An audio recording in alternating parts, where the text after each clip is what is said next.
I'm Elvin Jude B. Bonifacio. I'm site developer in 7-Eleven. One time na ganun, nag-drive ako from Quezon City to Bataan. Stressful masyado. Hindi ako nakakapagpahinga.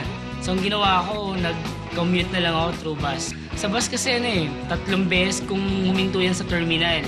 So makikita mo talaga sobrang dami ng mga foods, mga chichirya na yan. Mga favorite ko yung mga isaw, yan, yung mga hotdogs na yan. Lalo na yung chicharon. Pagkain mo ng chicharon, sabay kain ng medyo mamanti-manti kang sinangag.